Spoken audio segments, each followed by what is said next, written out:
Alright, what is going on, Covenant fam? So here we are getting ready to fuel up. So basically what you do is this is what the screen looks like when you first pull up to the pump or whichever. And then you have your Comdata card. Woo, look at that. So you take your card and you stick it in the slider and it says remove card quickly. One moment. If you have an Ultra One card, this is where you swipe it. I don't. I lost it like a long time ago, so I just put in the phone number that I signed up the card with. Then you hit enter. It still works. And then for tractor, you hit the tractor button. If you're doing reefer only, then you hit reefer button. If you're doing both, you hit both. Most drivers don't see this down here. I don't know why. But if you do both, it sets the pump up so that you don't have to leave the pump off the hook. And then if you get def, you hit def here. But unfortunately, def is down. So that means I won't even be able to use it. So I'm going to hit the skip button instead. So I have to not do it. Vehicle ID, you put in your truck number, okay? And then you hit enter. After you do that, it's going to ask if you want a cash advance. I hit no, because if I don't need no monies, I don't pull no monies. Additional products only works for oil for Covenant drivers, and I believe Landair.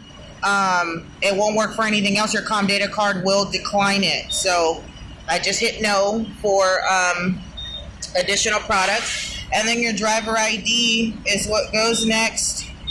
For your driver ID, and then you hit enter, and then you do your value, which is your mileage. And I looked at it, it was I done forgot now, hold on. Normally I don't forget, but I done forgot because it's a lot of numbers. 271818. I was right, but I wanted to double check. 271818. And that's just a way for Covenant to keep track of the miles that we gain on when we fuel and stuff like that. But I also think it's the way the Comdata cards are set up as well. So it helps in multiple ways for data purposes and stuff like that. So if anybody else knows the real reason or more in depth, please be my guest and put it down at the bottom in the comments. Help a sister out. But as far as I know, it's for data purposes. Okay, my glove just got soaking wet. I really don't want to hold the phone with that one. But anyway, you remove the nozzle. Let me take this off first. So here are our tanks in here. And you have to push down on it. And then spin it. Then you stick the hose in there. You have to lift this bad boy. I don't know if you can see that. Where is it? You have to lift it. Now, what I normally do is I tuck the hose behind the handle because sometimes, get in there, sometimes these handles are loose, really loose, and they fall back down. Once that falls down, you're not going to be able to pump fuel. It'll close out your sail, so then you're going to be screwed. So, let's go on this side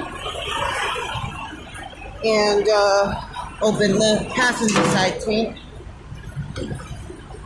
And then you're going to lift that handle as well. And you're going to stick that in there. And then I set it. And normally I just kick it on the passenger side. I hold the hose like this. And I just kind of squeeze it because you can feel the fuel running down. Sometimes I walk around, check the truck, all that stuff, especially if you're hazmat, placarded hazmat. You want to always walk around, make sure that you're not leaking anything or nothing's hanging down. You don't have broken seals or anything like that, which I don't see how I could.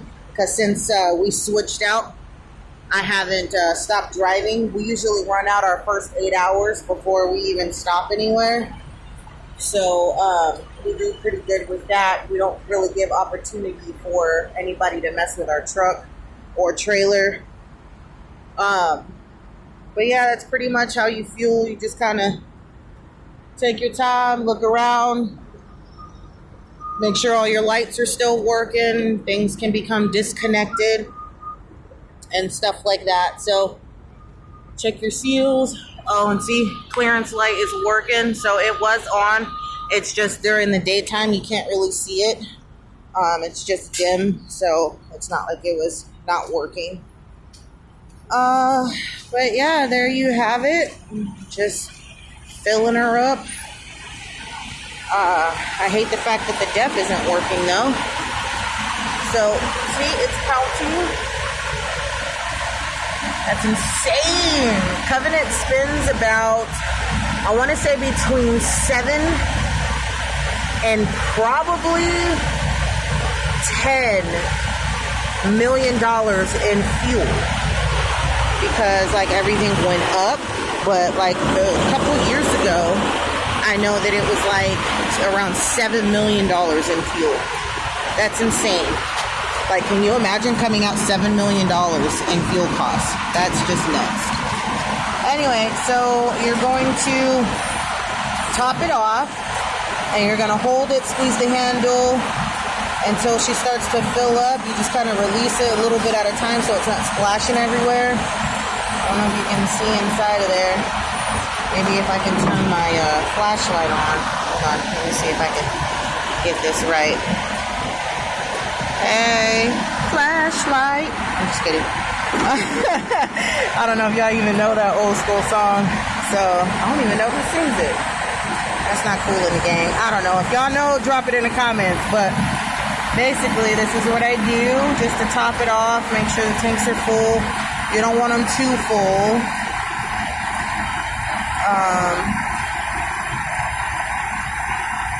Just in case you want to leave some sloshing around.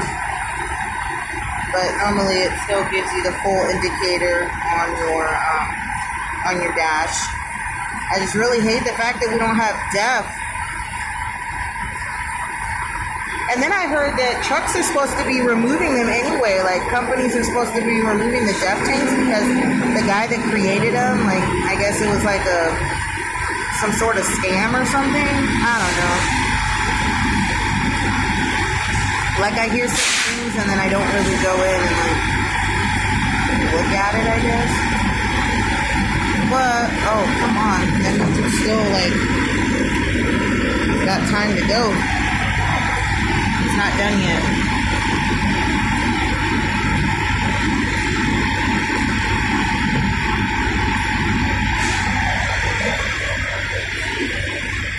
I want to know why it stopped if it's not done.